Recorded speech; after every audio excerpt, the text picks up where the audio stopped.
Une partie de la nuit ensemble, 2 heures en direct avec vous sur les ondes d'Europe 1 pour se parler d'amour.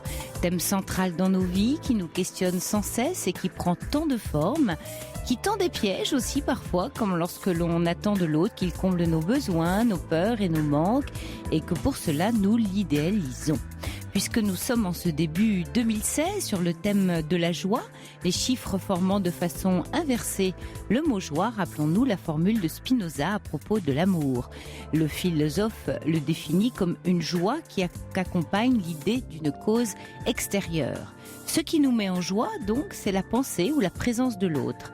Si donc l'amour n'est pas lié à une joie active, c'est-à-dire à la pensée et à la présence, mais plutôt empreinte d'imaginaire, alors la tristesse s'installe tôt ou tard. Ce que Spinoza appelait ainsi les passions tristes, même s'il arrive qu'elles soient teintées de fausses joies.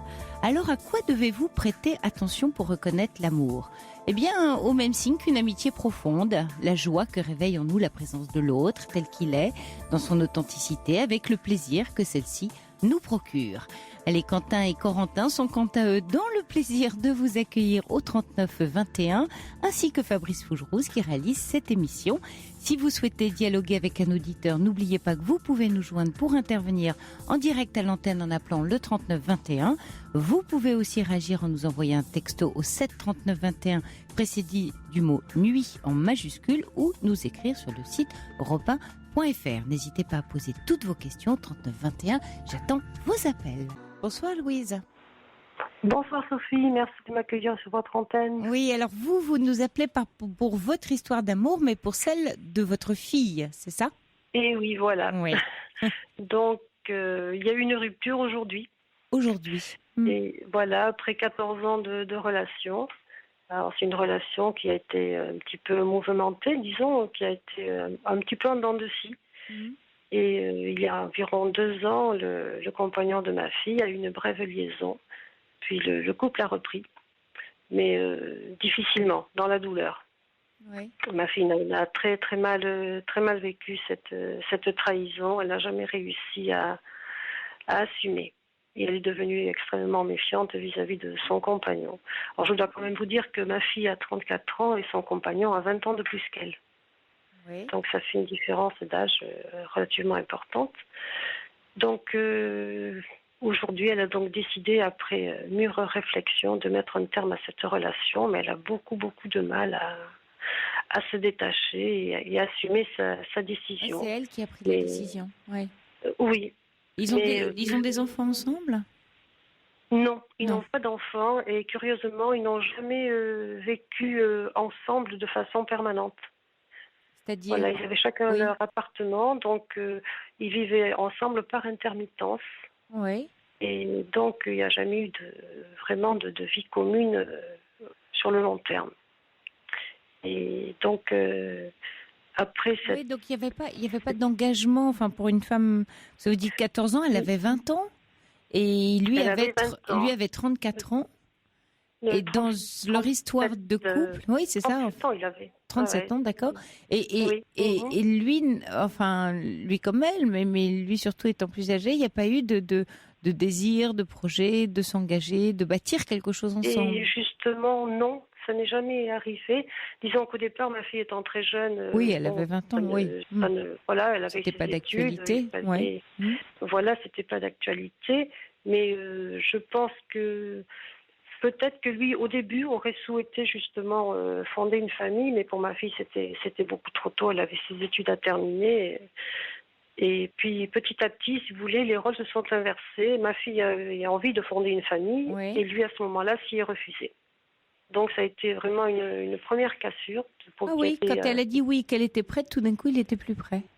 Voilà, c'est ça. Et donc, c'était un sujet qui était un petit peu délicat entre eux. Et puis, je ne sais pas comment les choses se sont passées. Disons qu'après cette trahison, ça a été de plus en plus difficile. Il a eu tendance à beaucoup se refermer. Quand ma fille essayait de dialoguer, lui se refermait, il refusait le dialogue, il allait se coucher. Enfin bon, il n'avait aucune prise sur lui. Il n'avait pas de prise sur lui. Elle mangeait seule, elle restait seule. Et c'est vrai que ça devenait très pesant. Oui, ça devenait presque invivable. Autre gros point noir aussi, qui peut paraître peut-être anecdotique, mais son compagnon s'est mis à ronfler et il a refusé systématiquement de consulter pour essayer d'améliorer la situation. Donc ma fille, effectivement, ne pouvait pas dormir. Elle rentrait chez elle dans la nuit, et ça très régulièrement. Donc là aussi, il y a eu Oui, enfin, il y a... petite cassure. Oui. Non, ce qu'on dirait dans ce que vous racontez, c'est qu'il n'y a pas de volonté de faire en sorte que ça se passe bien pour l'autre. Vous voyez, comme je disais un peu dans mon introduction, en faisant le rapprochement avec une amitié profonde, hein, dans l'amour, qui est le respect de l'autre, le soin de l'autre, l'envie que les choses se passent bien et d'être aussi dans la joie et le bonheur de l'autre, ce qui est pas ce que du tout vous me racontez, en fait.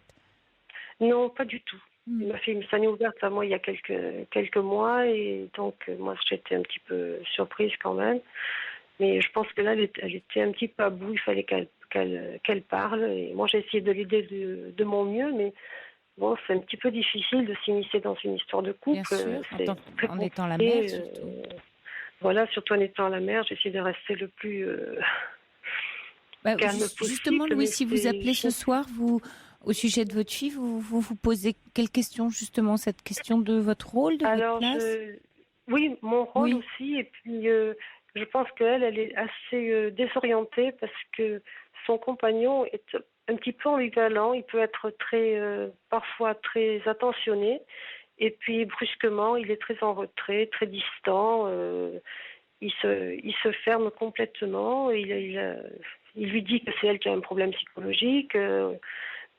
Il le dit même auprès de sa famille, et elle, ça la blesse énormément parce qu'elle pense que ce qu'elle demande, c'est quelque chose de tout à fait naturel.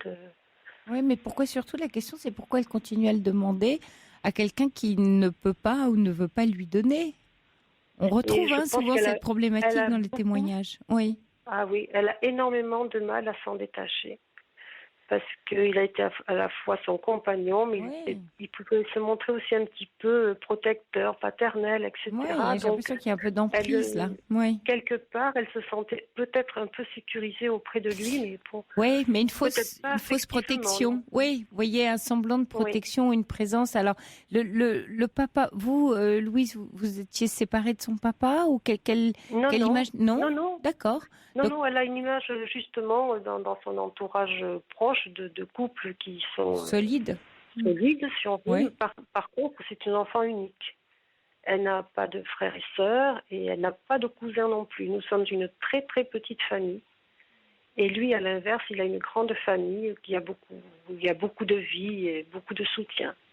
Donc elle a un cercle assez restreint et c'est vrai qu'elle se sent maintenant un peu perdue sans lui. Elle a peur du vide que ça va occasionner. Oui, mais tout ça, Louise, le rôle que vous pouvez avoir auprès d'elle, c'est de la rassurer à plusieurs niveaux. Déjà de la rassurer sur la jeune femme qu'elle est, les forces qui sont en elle, la confiance qu'elle a en elle, de justement la valider, vous, en tant que femme et mère, sur ses ressentis, sur ses besoins de jeune femme, et sur le fait que, il y a pas quelque chose de juste pour elle en supportant un homme très cyclotimique qui souffle le chaud et le froid et qui, de plus, lui fait croire qu'elle a besoin de lui, alors que si ça se trouve, elle est tout à fait dans son autonomie.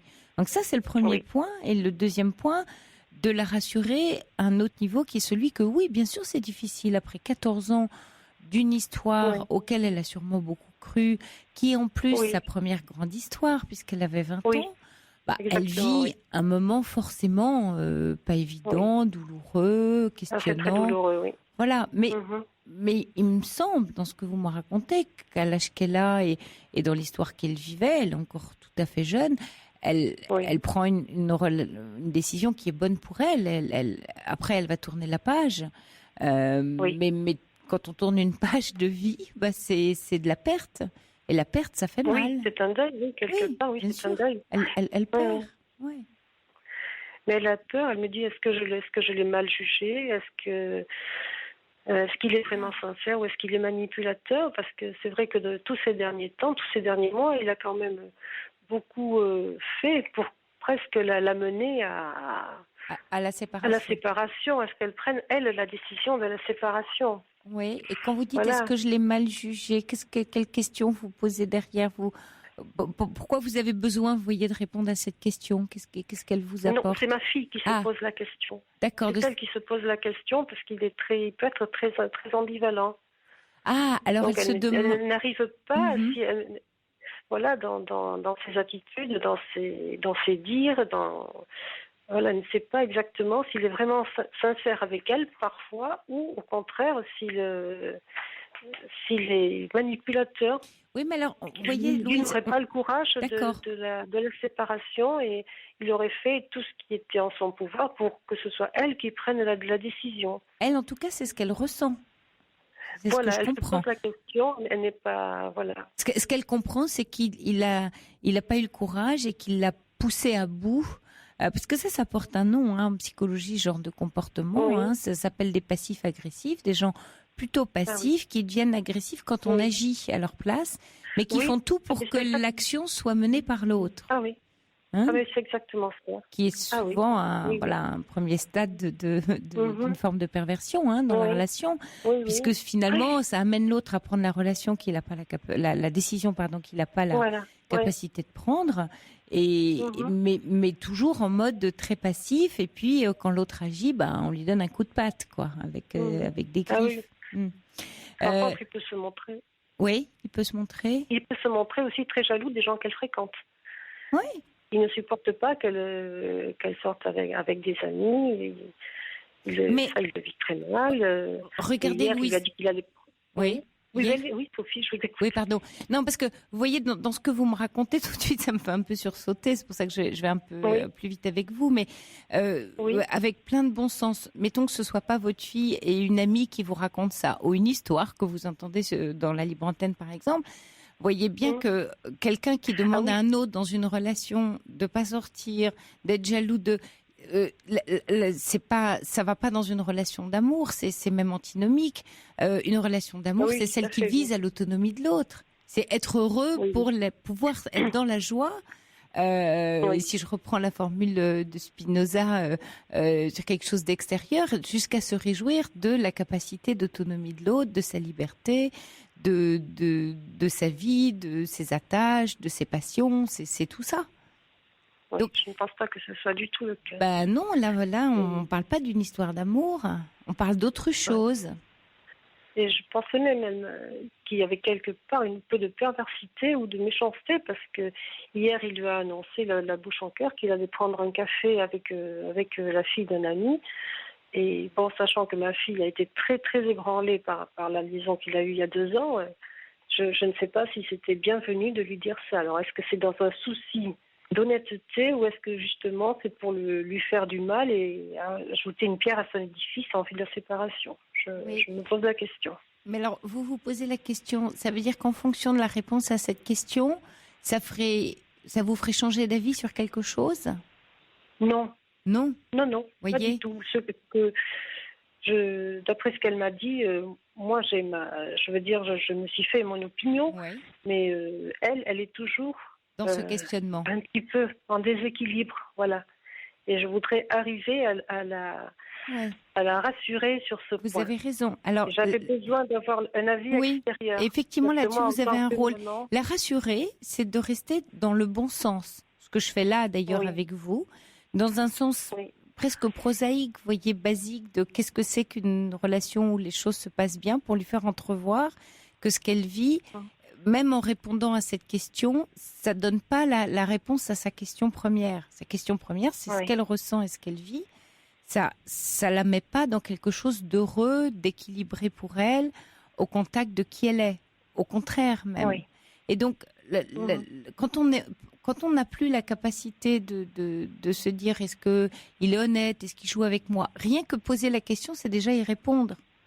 Quand on est dans une relation saine, et que ce soit d'amitié ou d'amour d'ailleurs, on ne se doute pas que la personne joue avec nous. On est dans la confiance. Donc quand cette confiance-là, elle est trahie et que on est promené dans la relation comme elle l'est, tout est ouvert pour tout interpréter. Donc oui, bien sûr, elle se pose ce genre de questions. Mais peu importe la réponse à cette question, parce que si vous pouvez lui dire, si elle répondait en disant oui, il me le dit par honnêteté, est-ce que ça la rendrait plus sereine de se dire ça. Elle cherche elle-même à se rassurer parce qu'elle est en insécurité. Donc, comme elle est en insécurité, elle fait des questions. Elle se fabrique des questions pour chercher à répondre sur un mode non, mais en fait, il est gentil, ou il est honnête, ou il est ceci. Donc, elle cherche à se rassurer au travers de ces questions. Parce qu'elle n'est pas du tout rassurée. Et il n'est pas du tout rassurant. Il n'est pas rassurant. Vous voyez, le sujet, c'est pas d'aller prendre un pot avec la fille d'une copine. N'importe qui peut le faire dans une relation où tout se passe bien. En soi. Oui. Voilà, aller prendre un verre, bah oui, il n'y a pas de souci, quoi. Bah oui, bien sûr. Mais non. Merci. Non, donc vous voyez, c'est faire un peu la différence, mettre de la nuance dans le questionnement. Et en fait, si elle est dans ce genre de questions, elle cherche à l'excuser. Si elle cherche à l'excuser, c'est et en plus, il y a du planter chez elle qu'elle n'est pas suffisamment bonne. Quand vous me dites qu'il lui fait croire qu'elle a des problèmes psychologiques, pas bon. Oui.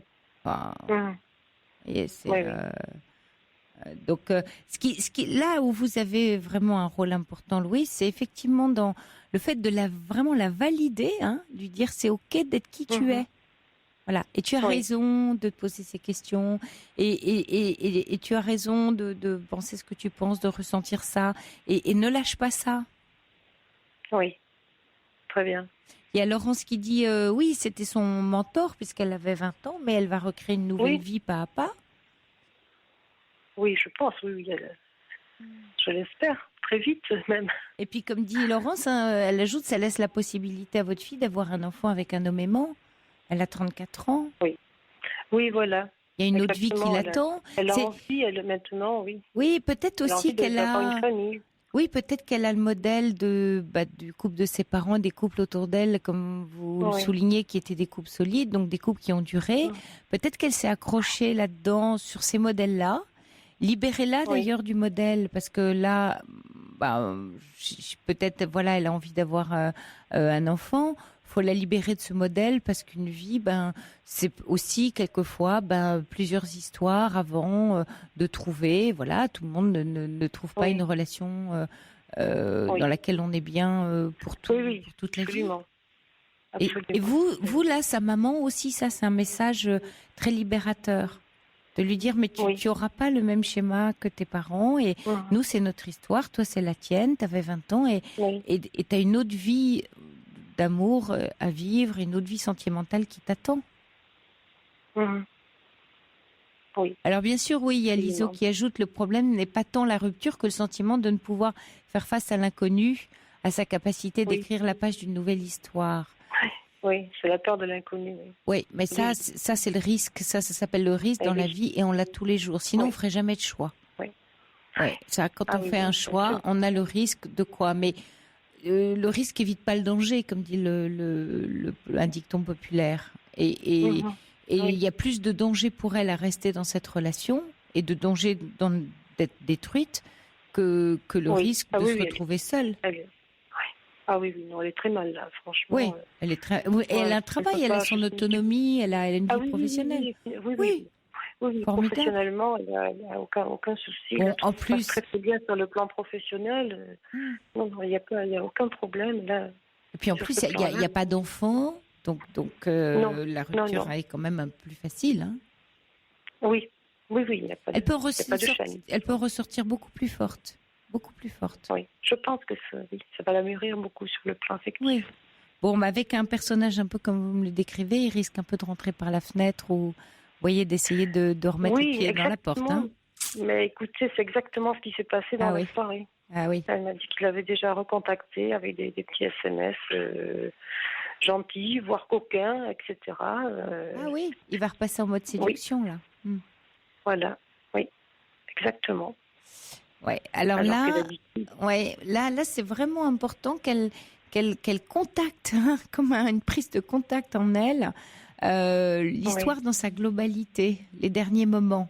Elle peut pas se focaliser sur le dernier qui a parlé, qui a raison, ou le dernier texto envoyé. Quand on prend ce genre de décision, pour trouver du courage à ce moment-là, parce qu'il en faut, bien sûr, du courage, mais il s'agit de son avenir. Donc, c'est de se rappeler, de reprendre contact avec, non, mais le vécu que j'ai ne me va pas. Ce qu'il me propose de vivre ne me va pas. Par exemple, je sais pas, j'ai envie de construire avec un homme, j'ai envie d'avoir un enfant, j'ai envie d'avoir une vie conjugale sous un même toit, par exemple. Enfin, je sais pas quels sont ses désirs, mais vous voyez qu'elle contacte son désir profond pour tenir bon. Oui.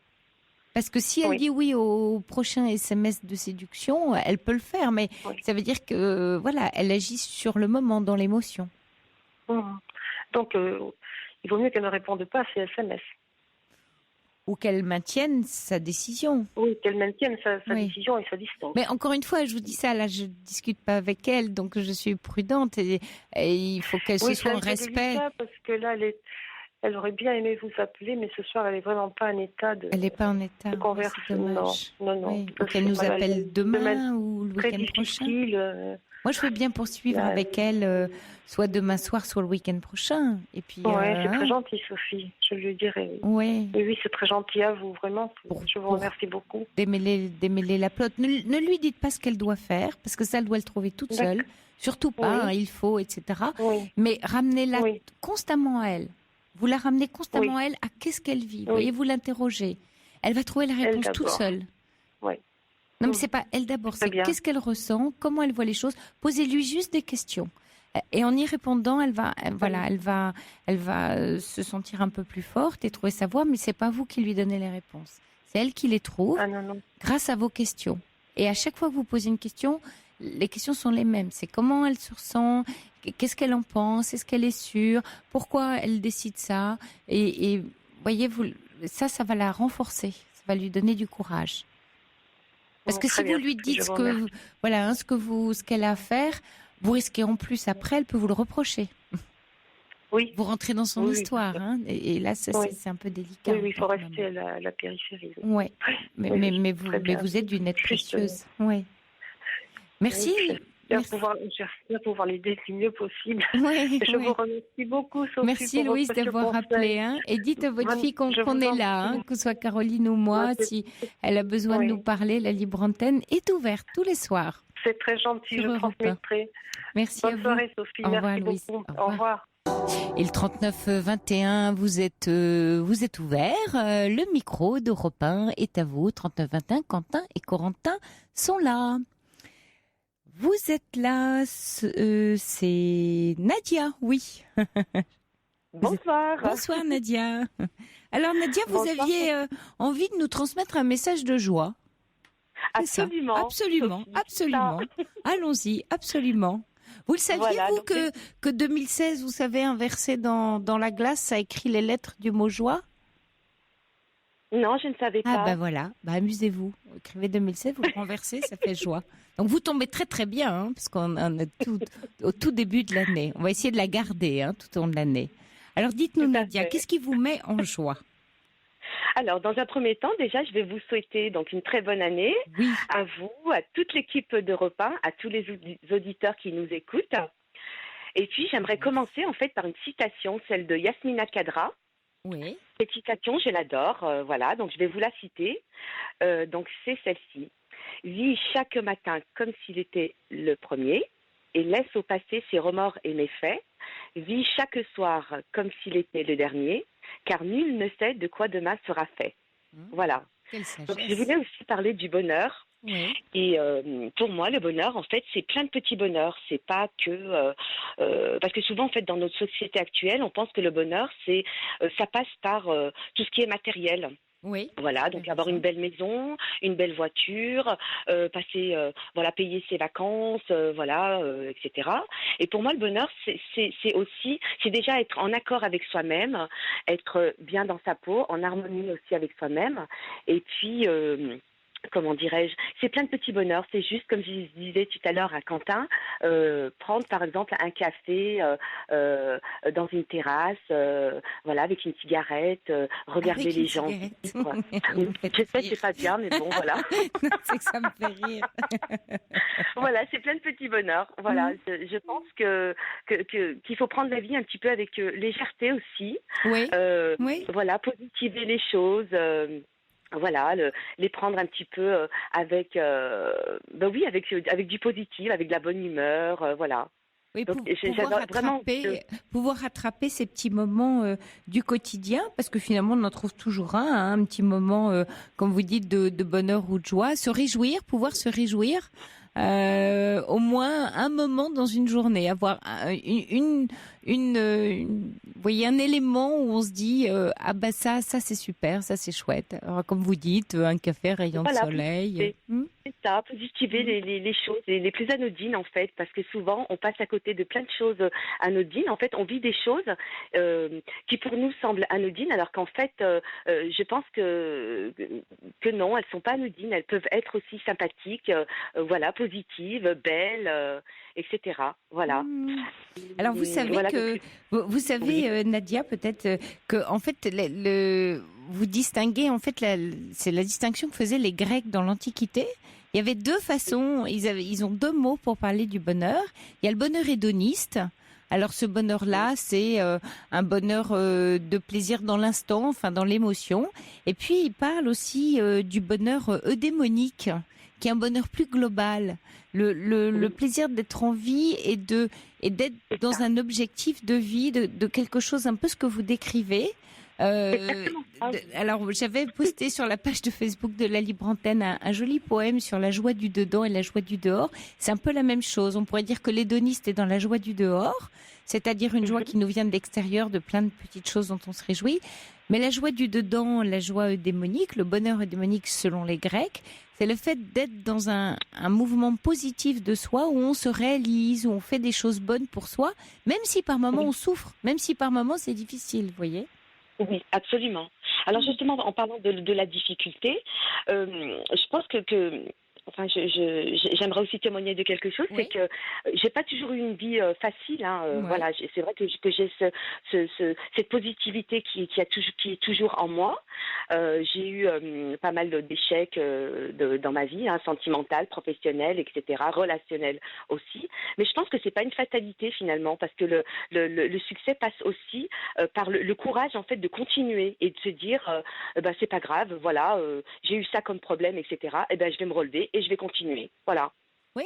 Et ça, c'est côté un petit peu. Et ça, c'est une approche démonique qui aujourd'hui est assez étudiée par la psychologie positive et qui montre c'est quand l'individu peut, malgré ses souffrances, ses difficultés, ce dont vous parlez, arriver à donner un sens global à sa vie. Oui, absolument. À se sentir en vie. Et donner, avoir le sentiment qu'on a des buts, que la vie avance, que malgré tout, on fait avec et que les choses avancent. Et c'est là-dedans que vous vous sentez, donc, Nadia. Voilà, absolument, c'est ça.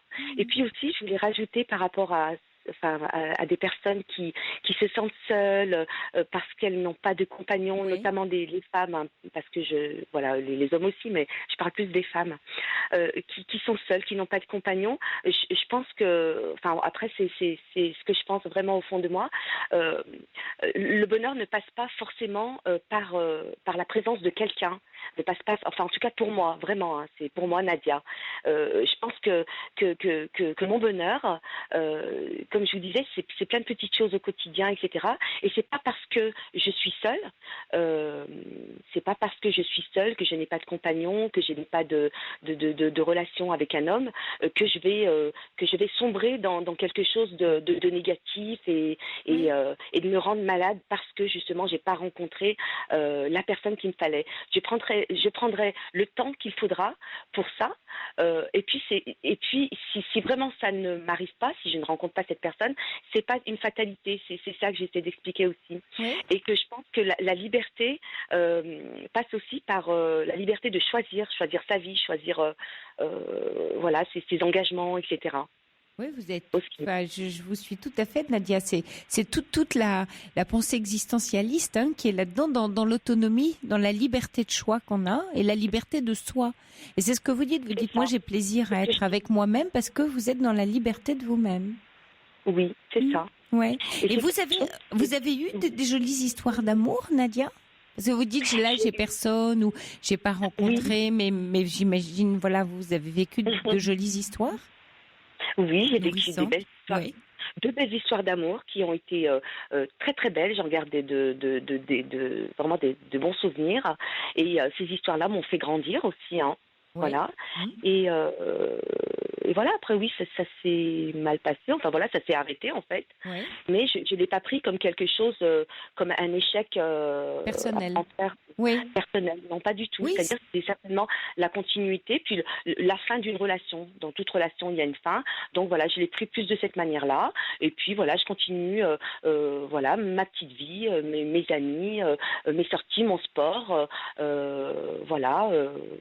Non, Oui, c'est-à-dire que vous étiez je dans me- la relation a vécu en fait, hein. Elle a vécu sa vie de Mhm, lien, de relation, et elle s'est mhm. arrêtée, mais ça ne vous remet pas en cause personnellement. On est bien deux Pas dans du une tout. relation. Oui. On est deux dans une relation, effectivement. Et vous le soulignez Et, très bien, vous dites j'ai grandi, j'ai fait des expériences, chaque moment oui, est une expérience, même si c'est difficile, hein. Ça ne veut pas dire qu'on ne souffre pas, hein. oui, tout à fait. Ouais. Voilà, et puis je pense aussi que dans la vie, en tout cas dans ma vie, c'est ma philosophie, c'est que je prends les choses avec légèreté quelquefois. Voilà, je vais prendre des décisions pour changer ma situation, changer à l'intérieur de moi-même aussi, parce qu'il y a aussi un travail qu'il faut faire aussi à l'intérieur de soi. Voilà, je prends les opportunités qui me sont offertes. Je vis oui, au jour le jour, voilà, je n'essaie pas de trop me poser de questions à savoir si c'est bien, si c'est pas bien, à partir du moment où eh bien ça me fait sentir vivante et que ça me fait vibrer, voilà, c'est ça, c'est vraiment le mot. Et qu'est-ce que vous recherchez dans une relation, justement, dans l'amour? Quelle est votre quête, vous, en amour? Comment vous ressentez, comment vous imaginez ça pour vous maintenant? Après tout ce que vous avez vécu, bien sûr. En fait, très sincèrement, Sophie, je suis pas du tout dans la recherche de Non? l'amour. Oui, Ah, j'ai bien compris, mais comment vous le, dans mon en rêve, fait, on va plutôt, dire, oui, je vais mal poser ma question. oui. Oui, qu'est-ce qu'il vous apporterait à la femme que vous êtes aujourd'hui? Voilà. Si vous deviez le rencontrer, qu'est-ce qui vous apporterait cet amour-là? C'est dur. Ah, oui, posez comme ça, elle est plus difficile. Elle est difficile votre question. Elle est difficile votre question, Ouais. vraiment. Par exemple, alors Qu'est-ce je vais que ça vous mettre sur le t'apporterait en chemin. plus? J'ai une idée derrière la tête. Par exemple, en termes de réalisation de soi, comme vous dites, chaque histoire m'a apporté quelque chose. Si vous Oui. aviez envie de continuer, et on le fait tous les jours, à réaliser une partie de vous, eh ben, ça ressemblerait à quoi dans la rencontre? En fait, je vous dis très sincèrement, Ouais. j'ai pas besoin de ça. C'est Ah ben bizarre, hein. voilà, ben c'est pas là alors. Voilà. Je crois que je suis une femme vraiment accomplie. Alors voilà. Après, si effectivement, si vraiment ça me retombe dessus, je dis bien je ne sais pas comment imaginer réellement la chose. Peut-être sera différent par rapport à ce que j'ai vécu avant. Mais sinon, je suis pas du tout dans Ouais, vous cette êtes dans un moment de là vie où tout est bien, où tout est où joie. tout est bien, où tout est posé, où tout Oui, est harmonieux. oui. Voilà, tout est beau. Voilà, je suis bien dans ma peau, je suis bien dans ma vie, la vie que j'ai choisie. Surtout, je parle beaucoup de choix dans ce que je dis aussi. Oui, Et c'est je vrai. pense que c'est vrai que Sophie m'avait posé pas mal de questions par rapport à la relation amoureuse, Oui. mais voilà, c'est pas quelque chose qui prime, on va dire, dans ma vie et dans mes buts, dans les buts de ma vie. Alors, il y a Zoro de Lyon qui non seulement apprécie Quoi? particulièrement votre positivité, mais dit, Nadia, vous ne resterez pas longtemps seule vu votre tempérament, dit-il. C'est vrai, Zoro? Oui, ah bah, c'est ce qu'il dit, hein. Moi, Alors, je... alors Zoro est peut-être mon prince charmant, je ne sais pas. Ah bah vous voyez, hein, Nadia, le loup sort 10 poils là. Vous dites, soi-disant, j'attends personne, mais enfin, si un prince passe par là avec son beau cheval, je dis pas non. Hein, c'est ça? Vous avez raison. Peut-être, je ne sais pas. Ouais, vous Non, avez mais raison. très sincèrement, voilà, je pense que, alors peut-être je vais être un petit peu, comment dirais-je, je vais peut-être choquer des personnes, je ne sais pas, mais j'ai envie de le dire, c'est que on est du verbe naître seul, on vit seul et on meurt seul. Oui. Alors oui, effectivement, on a certainement besoin de vivre avec les autres, c'est obligé. C'est vrai, je suis quelqu'un de très ouvert, très avenante. J'aime beaucoup discuter avec les gens. Voilà, je vais juste acheter mon pain, et ben je vais dire bonjour et puis je vais discuter avec un vieux monsieur, etc. Voilà, c'est aussi donner de son temps. Voilà. Mais, comment dirais-je, j'ai perdu le fil de ce que je disais, en fait. Oui, parce qu'on était passé du prince charmant à, mais finalement, Ouais. je me repète de chaque petit bonheur de la vie. Alors, il y a Bernard qui dit savoir déguster les délices d'être. Ah, c'est joli comme formule. Je suis Oh, c'est toujours joli, seule, ça. mais je n'en souffre pas moi non plus. Ah ben voilà, vous Ah, voyez, ben il y a un voilà. Bernard Vous quelque voyez, part, près il y a de un Bernard. Limoges. Il est à Limoges et voilà, il a quelque chose de Nadia, ce Bernard. Merci en tout cas Nadia pour votre joie de vivre. Merci, On en a à besoin vous. aussi. On en a besoin d'entendre des Nadia Merci. pleines de joie de vivre dans la libre antenne. Merci de Très nous gentil avoir à vous. rappelés. Merci beaucoup. Je vous souhaite une excellente soirée Vous et aussi. puis une très bonne année encore à tout le monde. Oui, à D'accord? vous aussi Nadia, Voilà. pleine de joie. Au revoir. Merci. Au revoir. Au revoir. Jusqu'à 1h sur Europe 1. Sophie Peters.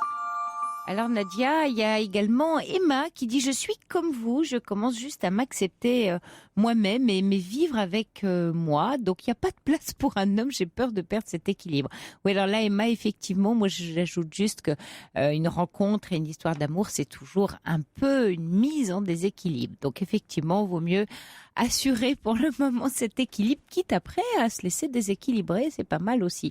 Et puis il y a Aliso qui ajoute le bonheur, c'est écrire des pages de bien-être sur les pages de mal-être, phase creuse ou de coup dur, prétexte au dépassement de soi-même. Comme c'est joli. Vous êtes là, Françoise? Oui, bonjour Sophie. Oui, bonjour Françoise. Oui, donc je vous appelle pour une histoire de rupture sentimentale qui a eu lieu au Nouvel An, là. Et Oui. puis, à l'heure actuelle, je n'arrive pas à m'en remettre, quoi. Je suis très, très affectée, là. Je suis pas bien. Donc, Oui, racontez-nous ce qui s'est passé. eh ben, écoutez, je devais passer le réveillon du Nouvel An avec un ami que je connais depuis 10 ans. Oui. Et il était d'accord, oui, une semaine avant, en disant je viens le 31, pas de problème, et puis plus rien. Donc j'ai essayé de le joindre par téléphone 3-4 jours avant pour savoir qu'est-ce qu'il faisait, quoi. Oui. Et pas d'appel, pas de SMS, il ne répondait plus, sauf le mercredi soir, enfin la veille du 31, et par SMS qui m'envoie un message en disant, après avoir beaucoup réfléchi ces derniers jours, j'ai pris la décision d'arrêter notre relation. Voilà. Je ne viendrai pas demain, c'est-à-dire le 31. Oui. Voilà. Je sais que ça va être difficile pour toi, mais pardonne-moi et puis bon courage. J'ai besoin de rester seule pour réfléchir à ce que je vais faire de ma vie. Ne rends pas les choses plus difficiles. Respecte ma décision. Et bon, j'arrive pas. Bah, je comprends, Françoise, c'est C'est brutal. difficile. Bah oui, c'est difficile. 10 ans? Vous étiez ensemble 10 ans, depuis 10 ans? c'était une relation suite à 2 maladies que j'ai eues de cancer. Oui. Et il m'a aidé au début, comme il était comme un ange gardien, mais et tout se passait bien avec quelques tumultes. Enfin, on avait des petits heurts, mais sans plus. Il était là comme ange gardien, puis petit à petit, il y a eu peut-être des petites colères entre nous, mais sans pour ça se séparer, quoi. Mais le fait qu'il m'envoyait ce SMS, ça m'a... Vous y êtes dit ça manque de courage pour lui, quoi. Oui, ça c'est sûr, ça C'est manque la de lâcheté. courage. Puis juste la veille du... Enfin, voilà, je vous assure que ce jour-là, j'ai hurlé dans la maison, quoi. J'ai pas pu me retenir. Pour est-ce que c'est le fait que j'ai 15 ans de plus que lui j'ai besoin de tendresse. Je suis veuve depuis 99. Oui. Et ce monsieur, c'était un ami commun avec mon mari. Bon, puis il m'a aidé au début, comme je vous ai dit. Oui. Et là, j'arrive pas. Je devrais arrêter de me contrarier, de m'en faire, quoi. Bah, c'est-à-dire que... fini, mais j'arrive pas.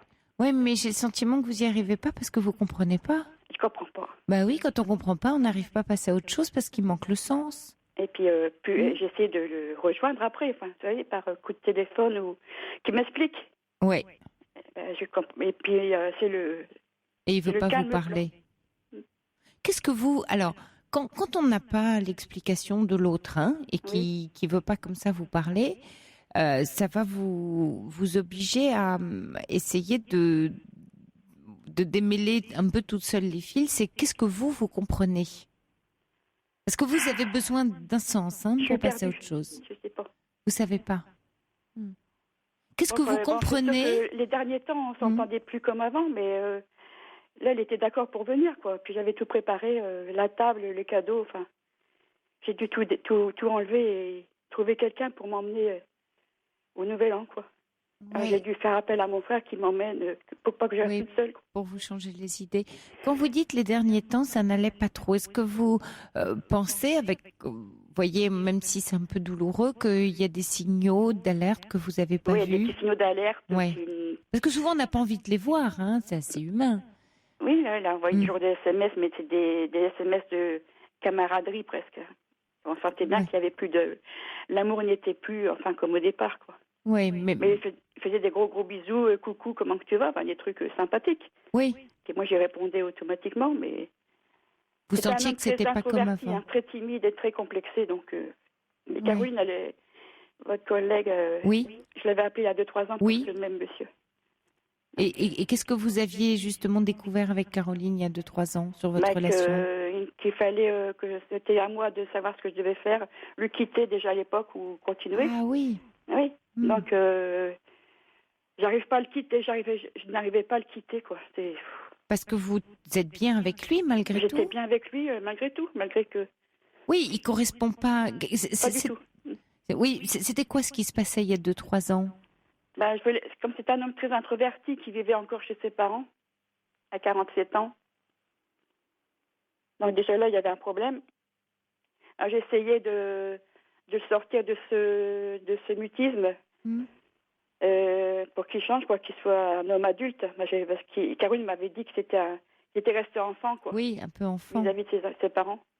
Oui. Alors est-ce que c'est le fait que ses parents ne veulent plus communiquer, que je communique plus avec lui? Je sais pas, je sais plus. Oui, peut-être un peu plus, j'allais dire simplement ou basiquement, Françoise. Vous savez, une veille de réveillon, une veille de changement d'année, il s'est peut-être lui. Alors, vous allez trouver bizarre ce que je vais vous dire, mais il s'est peut-être trouvé très courageux, tout d'un coup, de prendre une décision qu'il a peut-être ruminée depuis plusieurs semaines ou plusieurs mois, et il s'est peut-être dit, c'est maintenant ou jamais. Vous voyez, avant le changement. Pardon? Par SMS, c'est pas très courageux. Non, on est d'accord sur le principe, mais pour lui, j'essaye de vous amener à trouver du sens et à comprendre. Peut-être qu'il s'est dit, c'est le moment ou jamais avant le changement d'année de prendre cette décision que je sais que je dois prendre, mais j'y arrive pas. Et je me jette à l'eau, et c'est un peu symbolique, parce que, vous voyez, vous dit une phrase, il vous dit, complique pas les choses, c'est déjà difficile pour moi, comme s'il avait peur que vous l'empêchiez ou peur d'être retenu dans sa décision. Donc on sent que la décision est pas si facile que ça pour lui, mais qu'elle est déterminante parce qu'il dit j'ai une vie à vivre et à un moment donné, au moment d'un changement d'année, il a peut-être vu ça comme allez, je me jette à l'eau, il faut absolument que je sorte de cette relation parce que j'en sais rien, je suis plus jeune, j'ai autre chose à vivre, il faut que je vole de mes propres ailes. S'il était un peu enfant dans cette relation avec vous, il a peut-être besoin tout d'un coup de sortir du nid. Ah mais je sais pas, Mais ça n'empêche, alors je vous dis ça pour essayer d'apporter des éléments de compréhension, ça n'empêche que ça reste excessivement violent et douloureux pour vous, vous voyez. C'est très douloureux, c'est sûr. Douloureux. Mais ce qui va vous aider, c'est de raisonner, de penser ce qui se passe à la fois pour lui et pour vous. De repenser à qu'est-ce que vous avez vécu ensemble, de quelle façon ça pouvait encore durer ou pas. Est-ce que l'écart d'âge voulait dire que de toute façon, à terme, l'histoire pourrait pas continuer encore très très longtemps? Est-ce qu'il y avait des tensions palpables de plus en plus qui fait que, voilà. Alors, bien sûr, le moment est mal choisi, on est d'accord. Par SMS, c'est pas courageux, tout ça. Mais quand vous me dites qu'il était un peu enfant, il était donc, vis-à-vis de vous, un peu enfant dans la relation, il était peut-être pas déjà très courageux avec vous. Ah oui. Sinon, c'est le fait du Nouvel An. Je suis bloquée là-dessus, quoi. Oui, vous êtes bloquée là-dessus, mais quelquefois, on se bloque sur un élément de contexte, alors qu'il y a l'histoire dit autre chose que ce que dit le contexte. Bien sûr, on peut dire, c'est horrible, c'était Nouvel An, j'ai préparé des cadeaux, une jolie table. Il avait peut-être besoin de quelque chose d'assez violent pour y arriver lui-même. Et peut-être même, j'allais dire, de vous faire souffrir. Il avait peut-être, lui, besoin de ça. J'ai l'impression, oui. Vous voyez, pour presque se donner du courage, pour que ce soit pas anodin. Voilà. Ou alors une valeur pour lui, quoi. Un truc, tiens, je vais... Oui, exactement.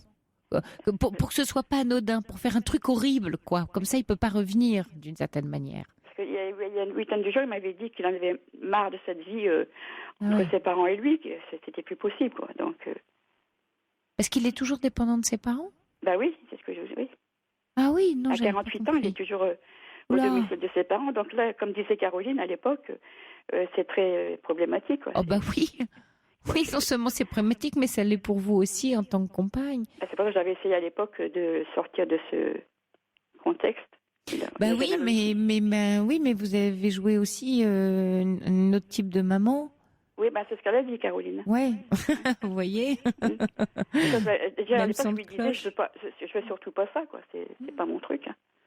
Oui, alors peut-être que vous pouvez aussi vous dire ça, François. C'est que cet homme, vous dites, a été mon ange gardien.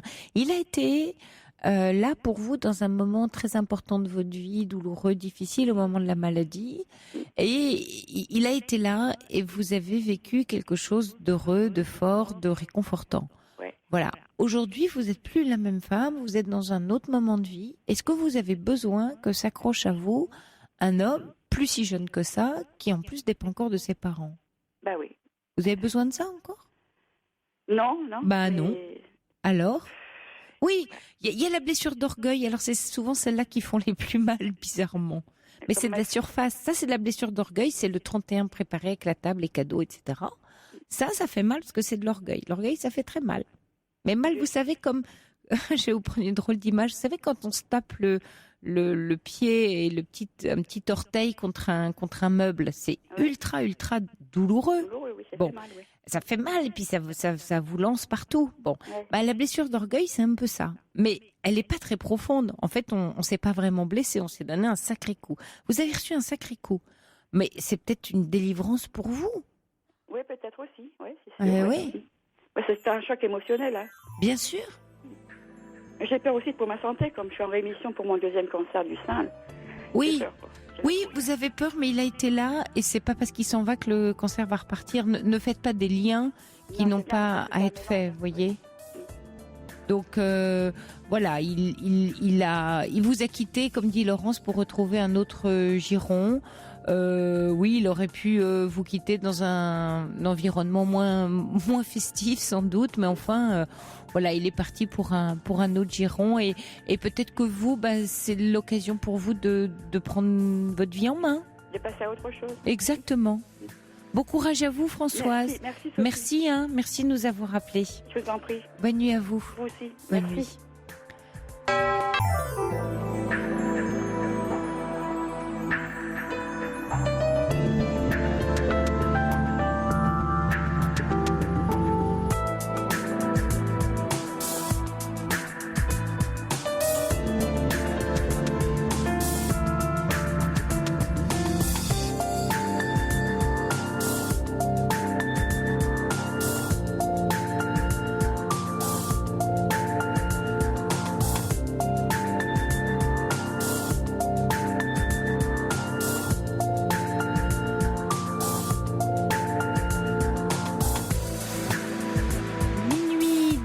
C'est la Libre Antenne qui se poursuit en direct avec vous pendant encore 1 heure pour parler de vous, de vos histoires d'amour, mais également de tout ce qui vous agite, vos combats, vos difficultés de vivre ou encore vos peurs. Vous serez accueillis au standard ce soir au 39 21 par Quentin et Corentin et c'est Fabrice Fougerose qui veille au bon déroulement de cette émission.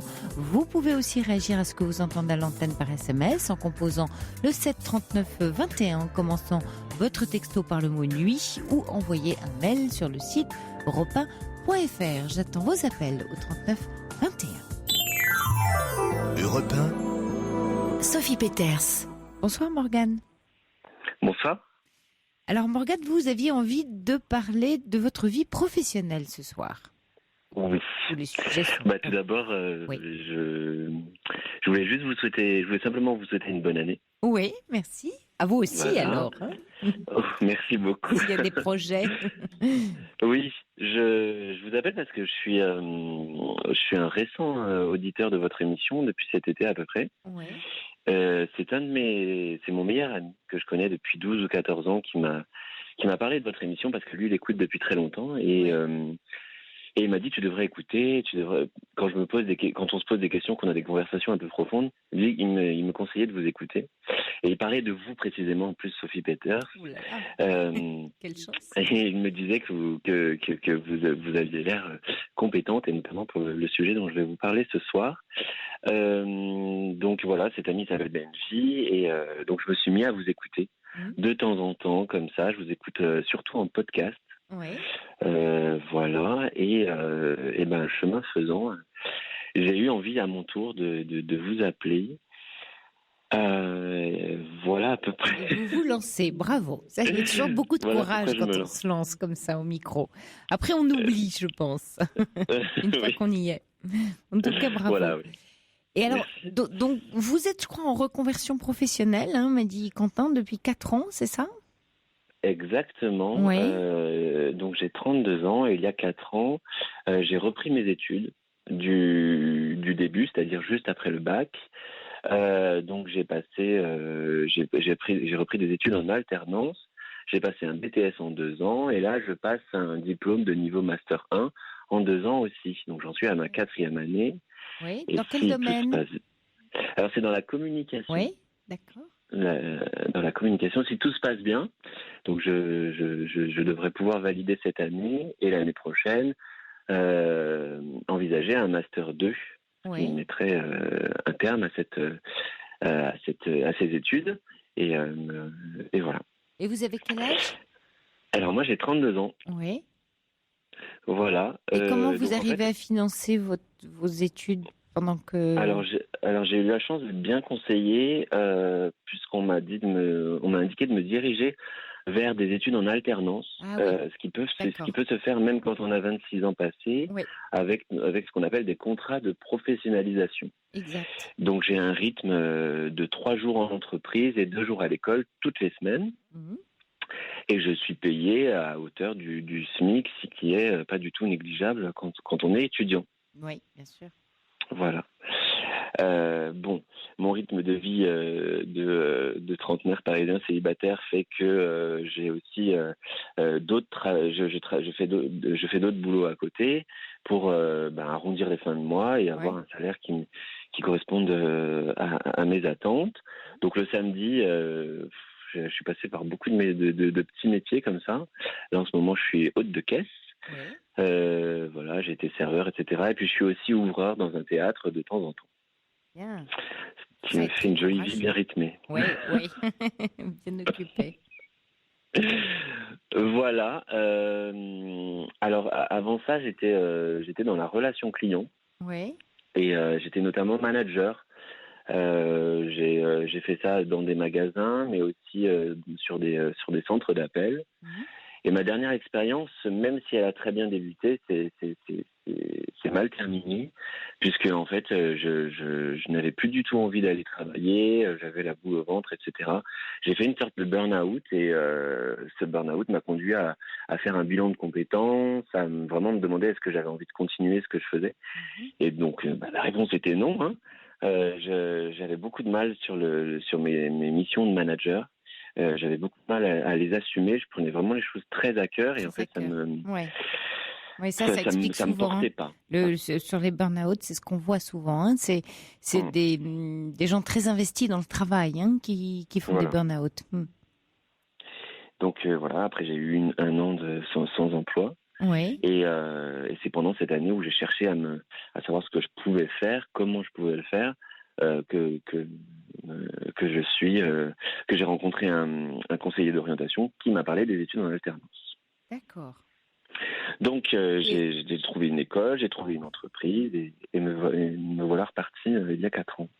Et aujourd'hui, alors, quelles sont les questions qui vous agitent? Oui. Alors aujourd'hui, en fait, je me demande, je trouve plus beaucoup la motivation. Ouais. Elle est presque inexistante en fait. tous les plaisirs que j'avais au départ, toute l'excitation de la découverte, c'est peu à peu étiolé. Et puis là, maintenant, en fait, j'ai la difficulté du travail, la difficulté du travail scolaire, j'entends, la difficulté d'un mémoire qu'il faut rendre à la fin de l'année. Et toutes ces choses-là, couplées à mon rythme de vie, font que je fais souvent les choses au dernier moment. Et j'ai beaucoup de mal à m'y mettre. Et le matin, c'est pas très facile de me lever. Je tâche de passer le plus possible par de la pensée positive, où je me répète des choses, la journée va bien se passer, je vais être motivé, je vais être performant, etc. Qui font que je peux y arriver, mais c'est vraiment difficile. Oui, et là, ce soir, par exemple, je dois absolument préparer un partiel que j'ai jeudi prochain. Ouais. Donc il faut que je prépare ce soir, demain aussi, et puis en plus 3 autres soirs par semaine. Il faut qu'on prépare quelque chose pour pouvoir travailler pendant 9 heures en salle de classe. Et j'en peux plus. Il n'y a rien que d'y penser, je sens que vous, c'est difficile. Morgane, qu'est-ce qui s'est passé? Parce que ce qu'on sent en fait dans cette histoire de baisse de motivation, c'est que vous avez perdu le fil du projet, du pourquoi. Ouais.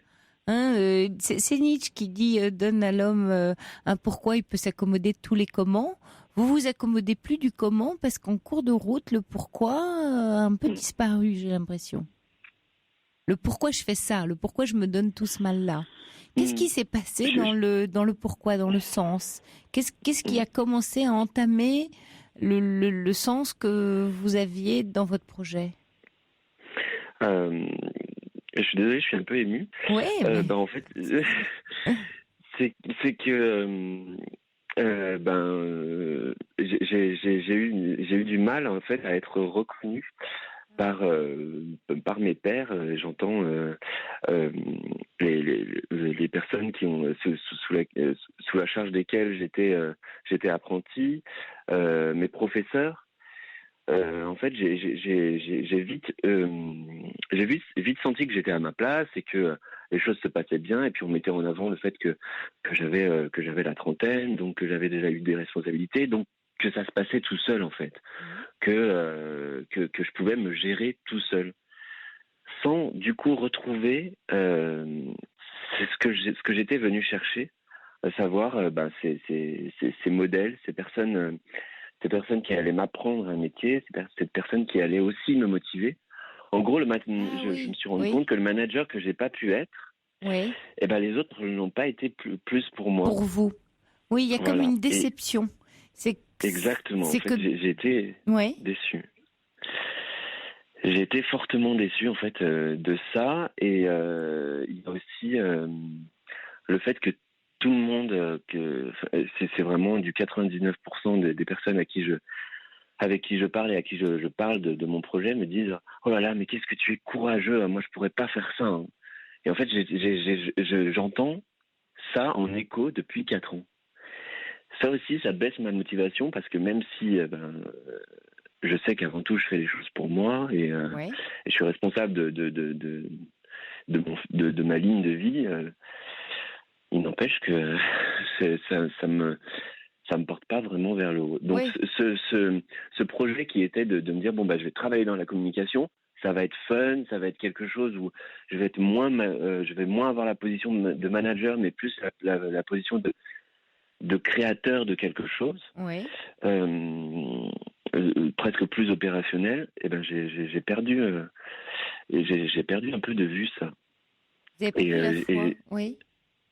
Et du coup, là, je me rends compte que à chaque fois que j'ai quelque chose de nouveau, je dois un peu chercher par moi-même, quoi. Parce que, en fait, vous me dites, si je comprends bien, ce que je perçois là dans ce que vous dites, c'est que derrière, effectivement, ce projet de de vous développer, comme vous dites, de trouver du courage, de changer de voie. Il y avait une attente un peu inconsciente, mais qui est assez consciente là, puisque vous arrivez à en parler, qui était de dire, j'ai eu du mal, moi, à accompagner, à guider en tant que manager des équipes. Et là, je me retrouve dans une situation où enfin, je vais pouvoir aussi un peu me reposer, entre guillemets, c'est pas le bon mot, mais me laisser guider aussi par un système de formation et d'apprentissage où on va me dire un peu où aller, et ça va me faire du bien, et j'ai besoin de ce mentoring, en fait, on parle de ça aussi dans le monde du travail, que vous n'avez pas trouvé, et vous épuisez de nouveau, puisque vous sortez quand même, vous dites, vous avez fait presque une sorte de burn-out il y a 4 ans. En fait, ça veut dire qu'à force de puiser en vous, vous épuisez. Vous ne trouvez pas de ressources à l'extérieur. Exactement. Et que vous avez tendance, peut-être.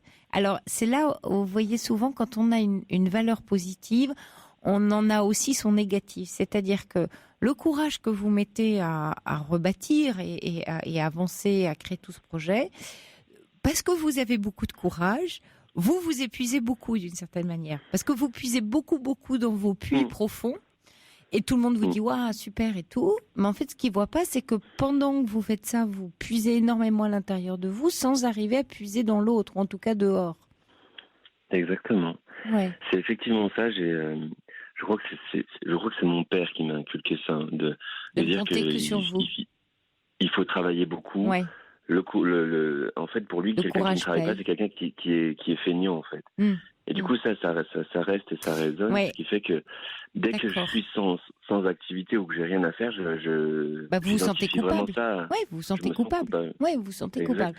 Alors, ce qui est important là, Morgane, d'avoir bien à l'esprit, c'est sur tous les syndromes d'ailleurs de burn-out, de gens d'épuisement professionnel. C'est souvent, alors je vais vous parler de façon générale, mais on va retrouver votre cas à travers ça, de personnes qui effectivement vont puiser dans leurs ressources personnelles en se disant j'en fais jamais assez, je ne suis pas au niveau, et plus ils en font, plus ils s'épuisent, du coup ils trouvent que ils font moins bien qu'avant, mais ils continuent à pédaler plus vite et à avancer moins vite. Autrement dit, c'est ça le système du burn-out. Et ils finissent par aller dans le mur, par burn-out, c'est brûler de l'intérieur, ils ont brûlé les ressources parce qu'ils n'ont compté que sur eux. Peut-être, Morgane, et on voit ça dans ces syndromes-là, donc c'est la question que j'ai envie de vous poser, est-ce que vous savez aussi aller demander de l'aide ou vous confier quand vous en avez besoin, c'est-à-dire apprendre à compter sur l'autre? Alors, je ne sais pas bien le faire. Ouais. J'essaie de le faire. Je vois aussi un psy depuis 4 ans, depuis que j'étais sans emploi. Donc à lui, je réussis à lui parler, mais c'est sur d'autres choses, des choses un peu plus profondes et qui n'ont pas tout le temps à voir avec ce que je vis dans le quotidien. Oui. Dernièrement, j'ai essayé d'en parler à mon directeur pédagogique, qui est un monsieur très inspirant, extrêmement intelligent. Je l'avais en cours en fait en première année de BTS et j'avais été totalement séduit par la personne, ses compétences et ses connaissances. Et du coup, là où je voulais m'arrêter qu'après un BTS, il a réussi à me donner envie de continuer après. D'accord. Et puis là, vous voyez, je suis dans son école depuis 2 ans. Et donc, j'allais le voir en lui disant, en lui confiant ça, en lui disant, tu sais, la 4e année, je n'avais pas très envie de la faire. Je me suis inscrit parce que la 3e année n'a pas validé de diplôme. Et je pense que c'est quand même c'est plus intelligent de faire une 4e année et de valider un diplôme que de m'arrêter à la 3e année. Je lui ai dit ça. Je lui ai dit que là, c'était un peu difficile, que on nous demandait beaucoup de travail et que avec le rythme que j'avais de vie que j'avais, ça m'en demandait, ça me faisait double emploi, que j'avais du mal à trouver la force et à trouver la motivation. Oui.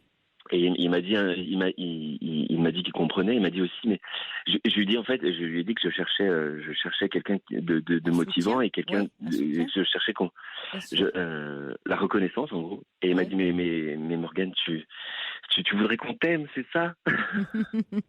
Tu as besoin qu'on t'aime. Et alors il a été drôle et je lui ai dit, oui, il y a un peu de ça. Oui, on a tous besoin de ça, mais de besoin de soutien surtout. Peut-être qu'on vous rappelle. Peut-être vous avez besoin de vous adresser à ceux qui vous entourent pour vous rappeler justement ce que vous venez chercher, le pourquoi vous êtes là, Oui. et tout le courage que ça vous demande sans vous dire « Ah, dis donc, je pourrais pas faire ça », mais plutôt de vous recharger des batteries en valorisant sur des points très précis d'ailleurs, très certainement, que vous travaillez et sur lesquels vous obtenez des résultats. C'est ça dont vous avez besoin. Et c'est ce que fait un manager d'ailleurs. Oui. Qu'est-ce qui vous a apporté d'autre, ce conseiller pédagogique, en parlant avec lui? Parce que dites-lui, vous pouvez lui dire ça, lui dire, bien sûr, en plaisantant, oui, on a tous, besoin d'être aimé, apprécié, c'est vrai, et c'est la base de la reconnaissance, mais plus précisément, de soutien dans le fait de soutenir mon effort. J'ai un effort à soutenir et je vais trop puiser en moi dans la recherche de cet effort et j'ai besoin que de l'extérieur, on vienne me soutenir, mais comme un coach, comme un coach sportif, quand il y a une épreuve à gagner, on a besoin d'un coach qui vous rappelle, mais là t'es bon, là tu sais faire, là tu vas y arriver, fais plutôt comme ci, fais plutôt comme ça. Vous voyez, des gens qui vous connaissent bien. Oui.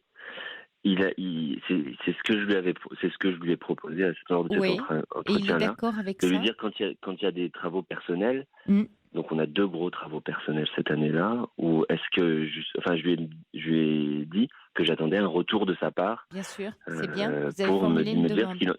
ce qu'il en pensait. Super. Ce qu'il a noté et ce qu'il va faire. Ce qu'il va faire, oui. Et rappelez-le lui, Morgane, s'il le fait pas.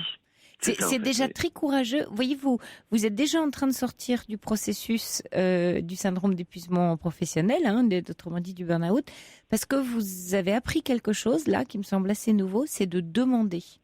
Quelqu'un qui est en épuisement professionnel, les gens qui sont malades ne savent pas demander de l'aide. Ils s'épuisent tout seuls dans leur bureau, à bosser la nuit, etc.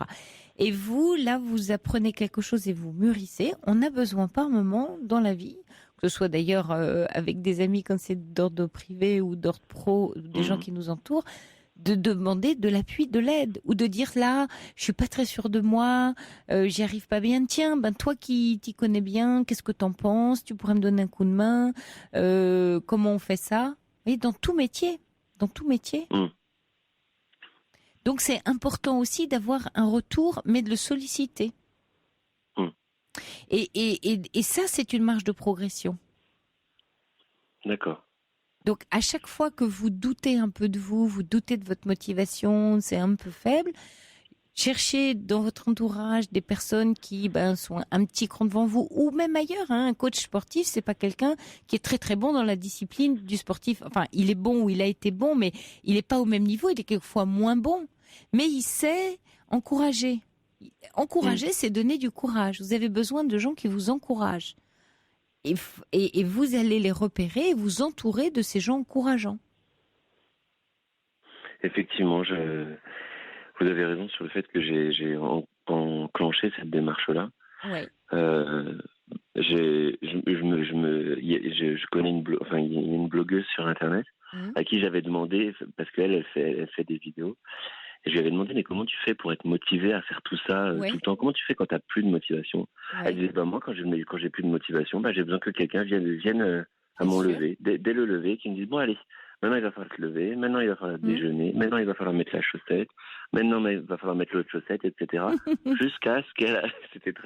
c'est génial. Jusqu'à ce qu'elle se mette devant son écran. Jusqu'à ce qu'elle arrive que la roue tourne toute seule.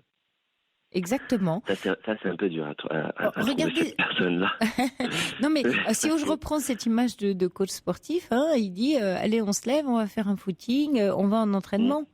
Donc après, on trouve ces coachs. Là, il y a une auditrice, il y a Sylvie qui envoie un SMS amusant. Alors je vous le lis, c'est allez, je vais retrouver mon coach à moi, c'est mon chat. Bon, peut-être qu'en regardant son chat, voilà, Sylvie, elle a la niaque, elle se dit j'ai envie. Mais ça peut être des choses un peu toutes bêtes, qui est de se rappeler aussi le pourquoi on fait les choses. Là, je reviens à ce que je vous disais, on perd la motivation quand on perd le sens de nos actions. Or, il y a des jours où effectivement on n'a pas la forme. En ce moment, vous dites oulala, moi. En fait, ce que vous voyez sur le partiel le jeudi prochain, c'est les 9 heures enfermés dans une salle à cracher de la copie, comme on dit. Mais pour arriver à cet objectif de jeudi, c'est vous dire oui, mais moi ce que je vise, c'est mon master 2, c'est ce projet-là, je suis embarquée là-dedans. Vous n'avez pas le choix, autrement dit. Bizarrement, avoir de la motivation, c'est quelquefois se dire je n'ai pas de choix parce que j'ai un projet à mener. Et oui, aujourd'hui, j'ai pas le moral ou j'ai pas la tête à ça. Et là, c'est la discipline qui prend le relais. Et qui, dans la discipline, va retrouver la motivation. C'est très difficile d'avoir tous les jours d'être motivé à faire ce qu'on fait. Mais la discipline nous aide. Hein, c'est la roue du vélo. Hein, ce qu'on parlait tout à l'heure, c'est l'effet d'entraînement. Oui, je comprends ce que vous dites parce que vous parliez de motivation et de discipline et surtout de choix. J'ai parfois l'impression en fait de me dire en fait je l'ai le choix, je peux tout abandonner. C'est vrai, bien sûr. En me disant on ne vit qu'une fois, hein, mon choix ça peut être de tout abandonner. Ouais. Ce qui est une réaction très radicale. Et de fuite. Et de fuite. Exactement. Parce que j'ai souvent su faire, enfin je sais très bien faire ça. Enfin je veux dire. Par peur de quoi? Par peur de l'échec? Ou par peur de la réussite? C'est par peur de la réussite. Ah, par peur de la réussite. Parce que je manque grandement de confiance en moi. Je pense rarement avoir une légitimité dans ce que je fais. Et qu'est-ce qui se passe si vous réussissez? Au point que quand on me dit si tu réussis, c'est bien, je dis t'es sûr, tu crois, à remettre en question ou en disant tout simplement non, mais j'ai pas fait grand chose au final. Oui. Vous voyez, je suis danseur amateur. Et il m'est arrivé de faire des représentations tout seul dans des spectacles où les gens m'ont dit mais c'est formidable ce que tu as fait, c'est très courageux, blablabla. Et en me disant non, j'ai juste dansé, j'avais envie de danser, etc. Et que les gens me demandent après tu voudrais pas être prof, tout ça. Alors moi je le dis au niveau à mon niveau, ça fait à peine 3 ans que je danse, je me vois absolument pas la légitimité d'aller d'une part enseigner et puis d'autre part de dire que ce que je fais c'est génial. En fait, j'ai du mal à prendre confiance en moi et à accueillir justement à accueillir positivement les quelques quelques félicitations. Oui, c'est ça. C'est juste valider ce que vous faites bien. Ça ne veut pas dire qu'effectivement vous pouvez être prof de danse et c'est peut-être pas d'ailleurs votre truc, mais au moins de reconnaître au minimum vos propres mérites. Ça aussi, c'est de la ressource. Et si vous n'y arrivez pas, de les entendre reconnus par les autres. Mais vous pouvez quand même, Morgane, du haut de vos 32 ans, vous retourner sur votre parcours. Et ça fait du bien, ça remotive, de dire d'où je suis partie et où je suis aujourd'hui. Waouh, c'est pas mal quand même, hein. J'ai parcouru du chemin, quoi. Et ça redonne aussi le matin au réveil un peu de motivation. Parce que ça vaut pas le coup de s'arrêter du coup. Et ça vaut même le coup de continuer. En tout cas, parlez-en aussi peut-être à votre psy du quotidien. D'abord, ça peut changer dans les séances, dans votre travail. Et peut-être ça peut parce que le quotidien, les expériences concrètes du quotidien, ça nous ramène à l'inconscient, au global. Et quand on parle de questions très existentielles en thérapie, on loupe la richesse de ce qui se passe dans l'expérience du quotidien qui n'est qu'au microscope quelque chose en fait qu'on vit de façon beaucoup plus globale parce que vos pensées, vos intentions elles sont globales mais elles se vivent dans le quotidien, dans l'événement. Et donc l'événement est porteur de beaucoup d'informations. Donc ça vous aiderait. En tout cas, votre voix est excessivement appréciée par la gente féminine ce soir. Il y a Laurence qui dit, oulala, moi une femme qui prépare un bon petit plat, ça pourrait être motivant avec une jolie voix comme il a. Voilà. Et puis il y a un manager qui laisse ses coordonnées pour vous. Quentin ou Corentin vont vous les donner aux antennes et qui aimerait en discuter avec vous parce qu'il dit, moi j'ai utilisé mes ressources pour avancer et je suis prêt à partager avec Morgane à ce sujet. C'est très gentil. Voilà, donc vous voyez, votre demande aussi a été entendue. Et puis il y a Josia qui dit, j'ai envie de dire à Morgane, va au bout de tes rêves. Quelquefois, on l'a juste avant la réussite, c'est vrai. Ne baisse pas les bras, tu risquerais de le faire une seconde avant le miracle, dit Josia. C'est c'est motivant, c'est gentil. Ouais. Bon, bah, si vous avez retrouvé un peu de merci motivation ce soir, Oui, Morgane, c'est qu'on aura marqué un point dans la libre antenne, quand même. Hein? Oui, Ouais. on peut dire ça. Ah, on a effectivement. marqué un Merci but. beaucoup. Bon, je suis Oui. nulle en foot, mais enfin, j'ai marqué un but. Je suis assez contente de moi. Mais vous en avez marqué un aussi, donc un partout, la balle au centre. Et Allez, l'émission c'est parfait. continue. C'est ce qu'il faut, des choses Voilà. équitables. Exactement. Merci à vous, Morgane. Et bon courage Merci à vous. infiniment, Sophie. Merci. Au revoir. Au revoir. Sophie, Oui, alors, oui, vous êtes à l'antenne d'Europe 1. Bienvenue, Sonia. Oui. bonsoir, bonne année. Bonne année à vous. Alors, Sonia, je crois qu'en fait, c'est l'appel de la première auditrice qui voulait nous parler d'histoire d'amour de sa fille, et qui était Louise, qui vous a fait penser à votre fille, en fait. Non. Depuis un moment que je voulais vous appeler. Oui. Et du coup, je vous écoute tous les soirs, vous et Caroline. Mais voilà, ce soir, je me suis décidée. Voilà, D'accord, mais c'est au sujet de votre fille, hein? C'est ça? Voilà, c'est bien ça. Oui, oui. J'ai ma fille, donc bientôt 35 ans. Oui. Donc, moi, je m'inquiète comme toutes les mamans. Hein. Mmh. Voilà, qu'elle a envie de faire sa vie, d'avoir des enfants et tout. Mais je ne comprends pas et je ne sais pas comment lui poser des questions. Est-ce qu'elle cherche? Elle cherche pas? Est-ce qu'elle a envie que ça vienne cogner à sa porte? Est-ce qu'elle a envie?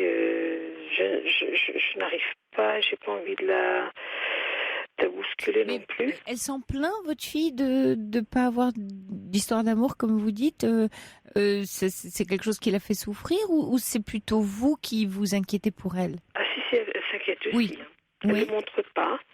Elle ne le montre pas, mais je sais qu'il y a un stress quelque part, enfin un manque d'être, parce qu'elle est toute seule depuis quelques années déjà.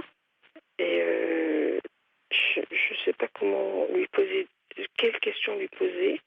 Je ne sais pas si elle cherche pas. Je comprends qu'elle a son jardin secret aussi, qu'elle n'a pas envie de tout me dire. Oui, donc vous ne savez pas grand-chose, en fait.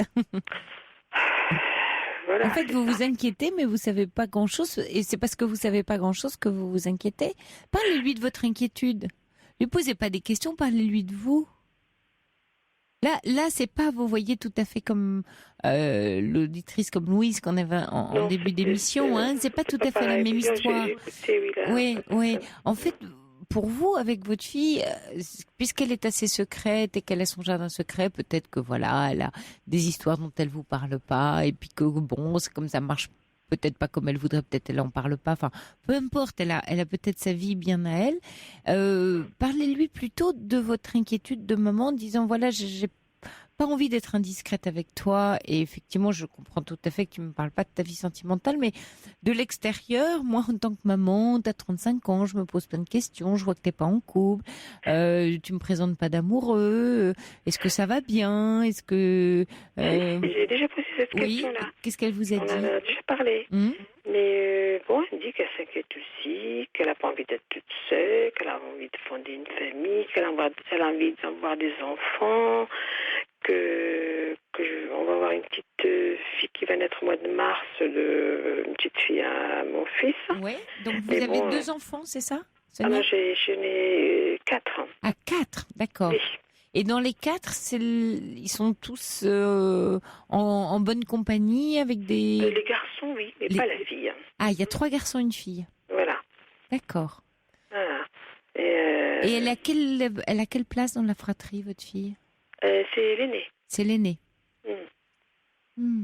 Et les 3 garçons, ont trouvé une compagne, voilà. Et pas elle. Pas elle. Elle s'entendait bien avec ses frères? Oh oui. Oui, elle était très proche. Très proche. Une deuxième maman même, elle s'inquiète pour ses frères et tout. Oui. Pas eux, mais c'est pas réciproque, mais voilà. Donc elle a grandi quand même entourée de compagnons garçons, votre fille? Oui, compagnons garçons. Oui. Vous avez déjà parlé de l'amour avec elle? Qu'est-ce qu'elle en attend? Qu'est-ce qu'elle imagine? Elle a 35 ans. Vous lui avez déjà connu des relations ou des petits amis? Non, elle m'a jamais présenté Non. de copain ni rien du tout, jamais. Je vous dis, je sais qu'elle est encore là, elle commence à s'ouvrir depuis quelques années. Avant, elle était vraiment renfermée sur elle. Et elle me disait rien du tout. Dès qu'on entame une conversation, ça y est, elle s'échappe. Et puis, j'avais compris qu'elle voulait rien me dire. Il fallait pas que je rentre dans son univers, dans son jardin secret, quoi. Elle voulait pas trop. Maintenant, elle souffre quand même. Elle en parle. C'est moi, disons, qui est aussi tout le temps en train de, comment je vais dire, gratter un petit peu pour en savoir plus. Mais c'est pas facile. Hein. Elle en parle pas. Elle dit au contraire, elle a envie d'avoir des enfants. J'ai envie de fonder une famille. J'ai pas envie de passer ma vie toute seule. Mais pour savoir, je pense, moi, d'après ce que j'ai peut-être mal compris, hein, qu'il y a des amours, mais que ça n'aboutit pas à grand-chose, quoi. Ça n'aboutit à rien, je pense.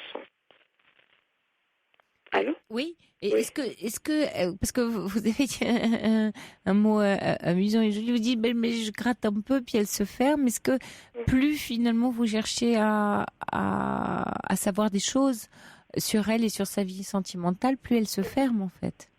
Je vous dis, ça faisait quelques années en arrière, c'était ça, hein, c'était dur. Hein. Là, elle commence à s'ouvrir, hein. Elle commence à venir vers moi, elle en parle, mais elle me dit pas, par exemple, que voilà, elle me dit que il y a des moments où on me dit bon, ça n'aboutit à rien. C'est pas de ma faute, ça n'aboutit à rien. Oui, mais j'ai l'impression que le sujet entre vous est un sujet un peu comme pourrait l'être avec des enfants, le sujet des études. C'est je ne réussis pas. Et donc, je suis un peu en échec sur ce domaine-là. Et ça génère chez elle un peu un sentiment de honte. Et ce sentiment de honte fait qu'elle se cache. Surtout de ses frères qui, eux, ont réussi, entre guillemets. Or, la vie sentimentale, c'est pas une histoire d'échec ou de réussite. Vous voyez, c'est pas que ça mène ou que ça mène pas. Ce sont des expériences de vie. Et peut-être qu'il y a entre vous, ou dans la famille de façon générale, que ce sujet de la relation, c'est on réussit ou on réussit pas, un peu blanc ou noir. On est avec quelqu'un, c'est qu'on a réussi, on est avec personne, c'est que c'est un échec. Et ça, pour elle, c'est un peu bloquant parce qu'elle est peut-être dans la honte en disant ça n'aboutit pas, j'y arrive pas. Il n'y a pas quelque chose à faire ou à y arriver. Il y a à vivre quelque chose, il y a à être, il y a à se laisser aller dans une relation. Oui, mais je ne sais pas comment elle procède en fait. Je ne sais pas, elle ne me le dit pas. Elle me dit juste que, voilà, d'après ce que j'ai compris, soit elle n'arrive pas. Alors c'est pas parce que c'est ma fille, c'est une belle fille, très intelligente. Elle fait le même métier que vous. Elle est psychologue donc. Voilà. Oui. Et je ne comprends pas. Elle me dit bon, ça n'aboutit à rien. Il y a que des charlots. Il y a pas d'hommes. Je dis ils sont pas tous pareils. Ne les met pas tous dans le même sac. Il y en a des biens. Elle me dit non. Il n'y a pas de nos jours. Il n'y a pas d'hommes de vrais, des vrais quoi. Qui sont sérieux. Ah. Et elle trouve que ses frères sont sérieux, par exemple? Vous lui avez demandé? Ben oui, justement, elle me dit que j'arrive pas à trouver des hommes comme mes frères. Comme mes frères, voilà. Ah. Qui tiennent à leurs copines, qui sont sérieux, qui ont envie d'avancer dans la vie, et qui, voilà, la preuve, il y en a un qui va avoir une petite fille bientôt. Donc, oui, c'est ça. Ouais, donc Sonia, j'ai l'impression que votre fille, elle est un peu enfermée dans son histoire avec ses frères, où ce sont les hommes parfaits. Hein, l'idéal masculin, ce sont ses frères, et elle ne retrouve pas ses frères dans un autre homme. Donc il y en a aucun qui peut. Et il y a sans doute une histoire de conflit, d'attache loyale avec sa fratrie, avec ses frères, et elle s'empêche peut-être de trouver mieux que son frère. C'est compliqué pour elle, hein, le jour où elle présente un garçon dans la fratrie. C'est compliqué pour elle, hein. Je pense qu'elle est un peu trop, même exigeante aussi. Hein. Oui, et comment elle est, d'ailleurs, demande un auditeur, avec son papa? Est-ce qu'il y en a un? Vous êtes toujours en couple, vous? Oui, bien sûr. Oui, et comment ça se passe avec son papa? Ah ben, elle adore son papa. Oui. Oui, donc il y a des hommes il y a des beaux hommes dans la famille. Il y a des hommes qui sont des belles figures d'hommes. Oui, alors peut-être, vous voyez Sonia, que du coup, elle se sent mise en échec de trouver un homme qui soit aussi bien que toute cette tribu d'hommes. Et comme sa mère la pousse un peu à lui dire, mais tu sais, il y en a des biens, mais si tu peux trouver, elle est peut-être un peu dans une peur de l'échec. Ce que vous pourriez, là où vous pourriez être très aidante pour elle, Sonia, c'est de lâcher la pression, au contraire. En lui disant, c'est pas une histoire d'échec ou de réussite, et tu as pas à chercher un homme comme tes frères, comme ton père, ou comme s'il y avait des niveaux ou des hauteurs. Peut-être elle met la barre un peu haut. Je ne sais pas, elle analyse peut-être trop. Je pense qu'elle est un peu exigeante aussi, hein, même des fois un petit peu trop. Hein, Oui, vous pensez pas qu'elle a peur du regard de le vôtre et celui du reste des hommes de la famille? Non, je pense pas. Non. Je pense pas. D'ailleurs, ses frères, ils se demandent comment ça se fait qu'elle n'a pas trouvé son papa aussi, parce que voilà. Ça lui fait beaucoup de pression, hein, tout ça. Alors il y a un auditeur ou une auditrice qui demande, est-ce que c'est pas que cette jeune femme peut-être est plus attirée par les femmes et oserait pas vous en parler? Non, je ne pense pas. Non, ouais. Non, je ne pense pas. Ouais, mais moi j'ai vraiment le sentiment, Sonia, que c'est beaucoup de pression sur ses épaules, cette inquiétude que tout le monde a pour elle, parce que plus on s'inquiète pour elle, plus ça lui met la pression d'y arriver, comme elle dit, j'y arrive pas d'ailleurs. Hein. Lâchez ça, acceptez-la. Voyez, moi je serais plutôt tentée de vous dire, ne lui en parlez plus surtout. Ah bon? Non, ne lui en parlez plus. Il faut qu'elle se sente libre d'expérimenter. Plus elle va sentir qu'il y a une attente, plus c'est difficile pour elle. Parce que l'attente, ça met la barre un peu haut. Elle sait que sa mère attend, son père attend, ses frères attendent, toute la famille attend de la voir avec un homme. Alors le jour où elle va en amener un dans la famille, vous imaginez ce que ça va faire. Hein. Ouais. Donc, oui. Oui, non, mais surtout que je lui dis, l'horloge biologique tourne, le temps passe. Oui, mais vous vous inquiétez trop pour elle, Sonia. Oui. Ça va la libérer. C'est ce que dit Josia. Hein. Josia, elle dit, je pense que la maman, elle culpabilise peut-être un peu trop sur la vie amoureuse de sa fille. Oui. Non, mais c'est vrai. Oui, et lâchez ça et lâchez-la là-dessus. Parce que ça va lui redonner un peu de souffle, un peu de liberté. Elle va sentir qu'elle a le droit de faire ses expériences et de faire à sa guise. Je pense qu'elle en avait fait des expériences. Hein. Oui, très certainement, mais là, elle ne vous le dit pas. C'est ce qu'elle me dit. Elle me dit, ça réussit pas, je vais pas jusqu'au bout. C'est, voilà. Elle n'arrive pas à... Soit, je sais pas si ça vient d'elle, elle n'arrive pas à avancer. Je ne sais pas si ça vient d'elle ou ça vient de l'autre personne. D'ailleurs, c'est pour ça qu'elle me dit qu'il n'y a pas d'hommes, des vrais. Il n'y a que des gens qui pensent à... C'est une généralité, ça. Ça s'appelle de la... Ça, vous savez, dans la vie, on généralise quand, voilà, à court d'arguments, on se crée une croyance. C'est-à-dire une croyance, c'est une généralité sur la vie ou sur le monde. Ça nous tient lieu d'explication sur quelque chose qui est douloureux. C'est juste très douloureux pour elle. Oui, non, mais je pense. C'est très douloureux pour elle et elle sent que ça l'est aussi pour vous et ça complique un peu le tout. Donc moi, ce que je vous conseille, Sonia, c'est lâcher prise sur le sujet. Et votre fille va peut-être vous apporter en 2016 un bel amoureux tout neuf. Je vous le souhaite. Écoutez, je veux bien. Ouais, ça même pour elle aussi. Hein. Vous nous direz. Bonne nuit à vous. Bonne nuit, Morgane. Merci. Au revoir. On se quitte en musique sur le rythme de Simple Minds, Don't You, et on se retrouve demain soir, 23h, dans la libre antenne. Passez une belle et douce nuit.